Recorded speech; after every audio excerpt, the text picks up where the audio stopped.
Everyone, welcome back to my channel. आज की video में हम पढ़ने वाले हैं प्रोटीन के स्ट्रक्चर के बारे में।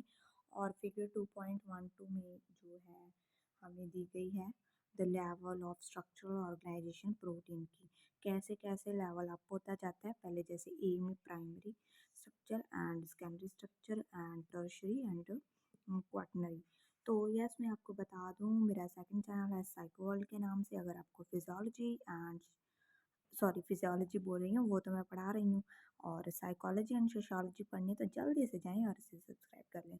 तो यस, मैं एक बात और बताना चाहती हूँ कि मैंने इसके बहुत सारे आगे भी पार्ट्स बना रखे हैं। अगर आपने वो नहीं देखे तो जल्दी से जाएं, पहले वो देखें देन इस पे आए। तो यस, एंड स्टार्ट करते हैं आज की वीडियो। प्रोटीन्स हैव कॉम्प्लेक्स होती है, इनकी स्ट्रक्चर कॉइल्ड होती है। जैसे डीएनए नहीं ऐसे कॉइल होता, वैसे ही हमारे प्रोटीन भी ऐसे कॉइल होते हैं। एंड फोल्डेड स्ट्रक्चर, इसके फोल्ड्स होते हैं and that are critically important that the role play. तो ये क्रिटिकली बहुत, जो फोल्ड्स रहते हैं, कॉइल्ड स्ट्रक्चर रहते हैं, ये बहुत ही ज़्यादा ज़रूरी होती है जो भी इन्होंने रोल प्ले करना होता है हमारी बॉडी में। Even slide change in their conformation, जैसे 3 dimensional shape can destroy protein function. अगर थोड़ा सा भी चेंज आया इनकी शेप में, स्ट्रक्चर में, तो प्रोटीन के जो फंक्शन रहते हैं उसे वो खराब कर सकता है, चेंज। प्रोटीन मॉलिक्यूल हैव 3 और 4 levels of complexity from primary to quaternary. तो जो प्रोटीन मॉलिक्यूल रहता है उसमें 3 से लेकर 4 लेवल रहते हैं उसकी कॉम्प्लेक्सिटी से। प्राइमरी से स्टार्ट होते हैं, क्वाटनरी पे जाके स्ट्रक्चर पूरी बन जाती है। यहाँ पर प्राइमरी स्ट्रक्चर के पहले पढ़ेंगे, देन सेकेंडरी, एंड देन हम अपने लास्ट पे पढ़ेंगे ये टर्शरी, और उसके बाद क्वाटनरी स्ट्रक्चर पढ़ेंगे। ठीक है, तो प्राइमरी से स्टार्ट करते हैं। हमारी प्राइमरी स्ट्रक्चर क्या कहती है? Primary structure is the protein sequence of amino acid. Primary structure में क्या होता है? प्रोटीन जो रहते हैं उसकी सीक्वेंस रहती है अमाइनो एसिड की।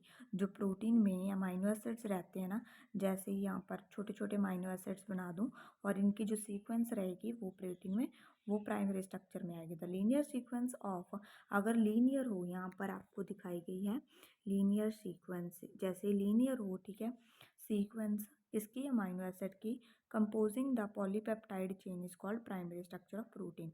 तो वो क्या बनाती है? पॉलीपेप्टाइड चेन बनाती है, जिसको हम प्राइमरी स्ट्रक्चर बोलते हैं प्रोटीन की। यहाँ पर देख सकते हैं जैसे कि आप, प्राइमरी स्ट्रक्चर ये पॉलीपेप्टाइड चेन है पूरी, और इसमें लीनियर में जो अमाइनो एसिड्स लगी हुई हैं, जैसे पूरा ब्लॉक अमाइनो एसिड, दूसरा, तीसरा, चौथा, पांचवा एंड छठवां, और जो ये इसके बीच में बॉन्ड है दैट इज पेप्टाइड बॉन्ड, जो 2 अमाइनो एसिड्स को ज्वाइन करता है। ठीक है, पूरी को पॉलीपेप्टाइड चेन बोलेंगे और स्ट्रक्चर को प्राइमरी स्ट्रक्चर बोलेंगे। इसमें अमाइनो एसिड की सीक्वेंस होती है। ठीक है, उसके बाद इसका third point, the structure which resemble a strand of amino acid. तो जो स्ट्रक्चर रहती है वो किसके साथ रिजेंबल करती है? जो स्टैंड रहता है ना अमाइनो एसिड का, वो बीड्स, जैसे माला में मोती नहीं होते, उसके साथ the backbone of protein molecule, जो कि प्रोटीन जो मॉलिक्यूल अमाइनो एसिड रहते हैं वो बैकबोन रहते हैं। They are order in coded in the genes, जो जीन्स में कोडेड होते हैं। देन हमारा सेकेंडरी स्ट्रक्चर आता है। Secondary structure is the repeated twisting और folding of neighbouring amino acid. जो आसपास के नेबर अमाइनो एसिड्स हैं उनके, वो पॉलीपेप्टाइड चेन में उसे रिपीट करेंगे, ऐसे ट्विस्ट करते हैं, जैसे फोल्ड नहीं करते, ट्विस्ट करना, फोल्ड करना, वो होता है सेकेंडरी स्ट्रक्चर में। The most common secondary structure are spring like shape called alpha helix and ये क्या है? रिप्लीटेड। और यहाँ पर मैं सोच रही थी ये क्या है, तो ये मैं आपको बता दूं, ये बहुत कॉमन जो उन्होंने बोला है कि सेकेंडरी स्ट्रक्चर है। जैसे स्प्रिंग, जैसे वो स्प्रिंग आपने देखा होगा पेन्स में भी होता है, जो ऐसे क्लच पेन्स होते हैं, पीछे से क्लच करते हैं, वो आगे स्प्रिंग होता है ना, उसकी जैसी शेप होती है। जैसे कि अल्फा हेलिक्स स्ट्रक्चर होगी एंड प्लीटेड स्ट्रक्चर, और रिबन लाइक स्ट्रक्चर हो सकती है जिसको हम बीटा प्लीटेड बोलते हैं। यहाँ पर आपको एक डायग्राम दी गई है, मैं दिखाती हूँ। यस, यहाँ पर देखिए, 2 तरह के स्ट्रक्चर में जो सेकेंडरी स्ट्रक्चर है, twist and folding of neighbouring, जो इसके नेबर आसपास के अमाइनो एसिड्स रहते हैं उनकी क्या होती है? फोल्डिंग रहती है।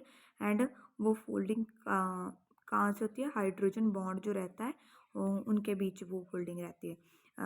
2 टाइप की फोल्डिंग यहाँ पर रहती है, अल्फा हेलिक्स जो ऐसे ट्विस्ट हो, एंड बीटा प्लीटेड जो ऐसे लाइक दिस। ठीक है, ये जो फोल्डिंग रहेगी ट्विस्टिंग, ठीक है। और यहाँ पर पूरा इनके बारे में बताया गया है। Alpha helix having a spring like shape, यहाँ पर स्प्रिंग के जैसे शेप होगी, ऐसे ऐसे ऐसे स्प्रिंग नहीं होता, वो उसके जैसी शेप होगी, ठीक है। And resemble the coil of the telephone code. और हमारी एक नोटबुक्स भी आती है, जैसे ऐसे शेप बनी होती है उस नोटबुक की, और यहाँ पर स्प्रिंग नहीं होते ऐसे, वैसी शेप रहती है, ठीक है। यस, वैसी शेप रहती है। और इन्होंने एक और एग्जांपल दी है, जैसे कि टेलीफोन की कॉर्ड होती है, टेलीफोन की कॉर्ड नहीं, वो वायर सी होती है जो टेलीफोन के साथ होती है, बहुत कॉयल होती है वो, उसके जैसी। The alpha helix form by coiling of the primary chain. जो यहाँ पर जो प्राइमरी चेन थी, जो यहाँ पर दो प्राइमरी चेन आपस में ऐसे ट्विस्ट होंगी और ये अल्फा हेलिक्स स्ट्रक्चर बन जाएगी, ठीक है, उन्होंने ये बोला है। और ये स्टेबलाइज्ड किसके साथ रहती है, जो इनके बीच हाइड्रोजन बॉन्ड रहता है उसके साथ। Formed between NH and CO, NH and CO के बीच वो बॉन्ड बनता है।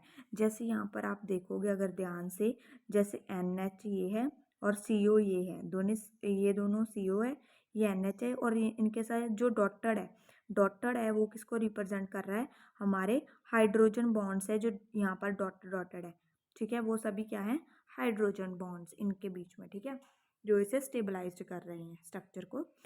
एंड आपको पता चल गया hydrogen bond NH and CO group के बीच में होते हैं, अमाइनो एसिड में प्राइमरी चेन में, ठीक है।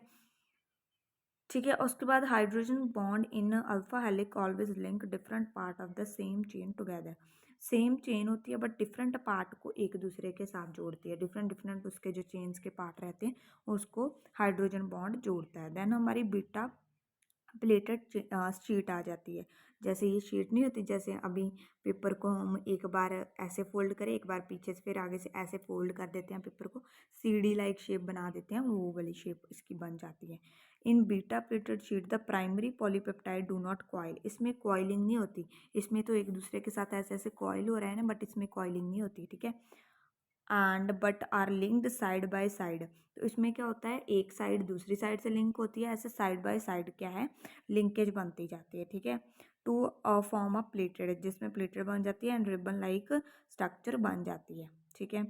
In this type of secondary structure the hydrogen bond में लिंक टुगेदर डिफरेंट पॉलीपेप्टाइड, इसमें जो डिफरेंट पॉलीपेप्टाइड चेन रहती है एक दूसरे के साथ उसको हाइड्रोजन बॉन्ड कनेक्ट करता है, as well as different part. जैसे यहाँ पर डिफरेंट पार्ट थे बट चेन सेम ही थी, पार्ट डिफरेंट को हाइड्रोजन बॉन्ड, यहाँ पर चेन भी डिफरेंट को करेगा अटैच और पार्ट्स को भी करेगा, दोनों को करेगा यहाँ पर, ठीक है। That that folded back on itself. Then हमारा थर्ड पॉइंट है सिंगल पॉलीपेप्टाइड चेन में exhibit both type of secondary structure at various place along its length. तो इसमें जो सिंगल पेप्टाइड चेन रहती है उसमें दोनों ही सेकेंडरी स्ट्रक्चर आती है, जो कि हर जगह उसकी लेंथ पे होते हैं। जैसे यहाँ पर देखिए हाइड्रोजन बॉन्ड जुड़ रहा है ना, जो डॉटेड है यहाँ पर हाइड्रोजन बॉन्ड है, दूसरे के साथ जोड़ेगा, ठीक है। तो उसके बाद टर्शरी स्ट्रक्चर आ जाती है, ठीक है। Tertiary structure refer the 3 dimensional shape, जब पॉलीपेप्टाइड चेन की 3 डायमेंशनल शेप बने तो दैट इज टर्शरी स्ट्रक्चर में आता है, ठीक है। उसके बाद second point, tertiary structure is formed by the further bending और folding of protein into various globular और फाइब्रस शेप। तो जब ये टर्शरी स्ट्रक्चर बनती है फिर से बेंडिंग होती है, फोल्डिंग होती है प्रोटीन्स की, जैसे ग्लोबुलर एंड फाइब्रस शेप में। And tertiary structure is achieved when helical और beta pleated region of the polypeptide chain fold upon one and to produce compact ball like, जब एक दूसरे के ऊपर एक बॉल लाइक नहीं, जैसे एल्यूमिनियम फॉइल को हम बॉल बना देते हैं आफ्टर उसके यूज़ के बाद, वैसे ही एक दूसरे के ऊपर ऊपर जो लपेटा जाता है तो कॉम्पैक्ट बॉल लाइक बन जाती है, और ग्लोबुलर मोलिक्यूल उसे बोलते हैं।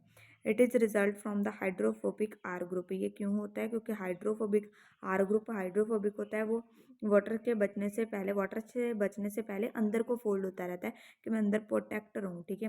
Associating with each other and avoiding water को अवॉइड करता रहता है, while the hydrophilic R group are attracted by the surrounding, but जो बाहर रहते हैं वो अट्रैक्ट करते हैं सराउंडिंग से, ठीक है। Then fifth point, globular protein somewhat resembling a stuffed ball of and they have impact tertiary structure will suited for protein, तो टर्शरी स्ट्रक्चर प्रोटीन के लिए अच्छा सूट करती है, और इसके साथ जो प्रोटीन को अच्छे से सेल मेम्ब्रेन में जो प्रोटीन रहता है वो अच्छे से इम्बेंड जैसे गुड्स जाता है, that must move around freely in the body, fluid के जो रहता है उसमें अच्छे से मूव कर पाता है सच एंजाइम एंड एंटीबॉडीज। ठीक है, तो यहाँ पर आप देख सकते हैं tertiary 3 dimensional shape of polypeptide chain यहाँ पर।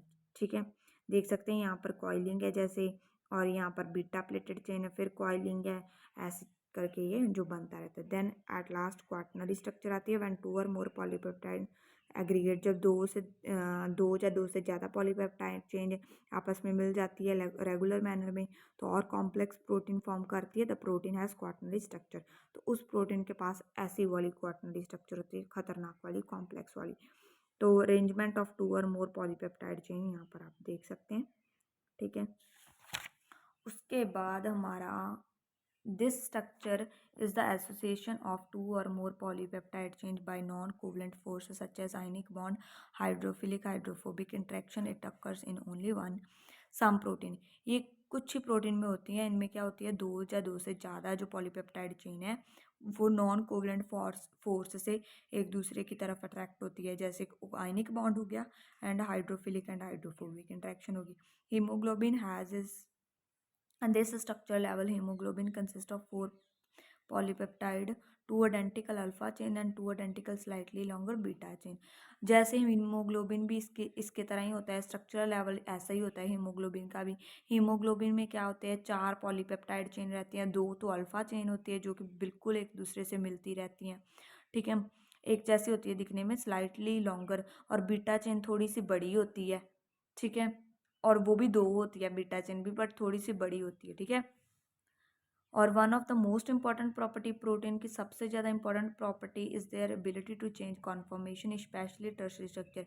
जब टर्शरी स्ट्रक्चर आती है वो थोड़ी सी स्ट्रक्चर चेंज कर लेता है अपना। This can triggered by such condition as voltage change on cell membrane during the action of nerve cell. तो जब भी ये होता है तो कंडीशन चेंज हो जाती है, जैसे वोल्टेज जो भी हम सिग्नल लेती है हमारी सेल मेम्ब्रेन। ठीक है, नर्व सेल को एक्शन देता है by binding the hormone to protein को, हार्मोन के साथ प्रोटीन बाइंड करता है for the distribution of mole. ठीक है, वही बात रिपीट करके लिखी गई है। Slightly reversible change in conformation, थोड़ा सा भी रिवर्सेबल चेंज आया उसकी स्ट्रक्चर कॉन्फॉर्मेशन में, आर इम्पॉर्टेंट फॉर प्रोसेसेस, वो बहुत अच्छा है, ज़रूरी है प्रोसेस के लिए, जैसे एंजाइम को फंक्शन करने के लिए वो थोड़ा सा चेंज अच्छा है, मसल को कॉन्ट्रैक्ट करने के लिए भी वो चेंज, ठीक है, ज़रूरी है। And the opening and closing of pores in a cell membrane में जो ओपनिंग है एंड उनको क्लोज करने के लिए। Denaturation is a more drastic conformational change in response to condition such as extreme heat और पीएच सॉरी। और यहाँ पर क्या डीनेचुरेशन है जो बहुत ही ज़्यादा ड्रास्टिक जो है चेंज है जो कि प्रोटीन के स्ट्रक्चर में आता है जब भी कोई ज़्यादा हीट में जाते हैं हम, या फिर हमारी पीएच जब ज़्यादा हो जाती है तब। डीनेचुरेशन इन सम टाइम रिवर्सिबल, कभी कभार रिवर्सिबल होता है, दोबारा ठीक भी हो जाता है, एक बार होता है देन ठीक हो जाता है, but often it permanently destroy protein function. But ज़्यादातर ये क्या करता है, पूरे जो प्रोटीन रहता है ना फंक्शन उसका, उसको अच्छे से डिस्ट्रॉय कर देता है। So denature protein are no longer function, उसके बाद डीनेचुरेटेड प्रोटीन से फंक्शन ही नहीं कर पाते। और उसके बाद हमें दिए गए हैं फंक्शंस ऑफ प्रोटीन जो कि हम अपने नेक्स्ट वीडियो, आने वाली वीडियो में पढ़ेंगे, और फंक्शन के साथ ही इसको बाय बाय टॉपिक को कर देंगे और एंजाइम को स्टार्ट कर लेंगे। ठीक है, फंक्शंस पढ़ने के बाद। और मिलती हूँ नई वीडियो के साथ, पढ़ते रहें, आगे बढ़ते रहें, and I hope you all are like the video. अगर आपको मेरा टीचिंग मेथड पसंद आ रहा है तो जल्दी से लाइक करें, ठीक है, मेरे को भी पता चले। Okay, till then bye bye, मिलते हैं नई वीडियो के साथ, बाय बाय।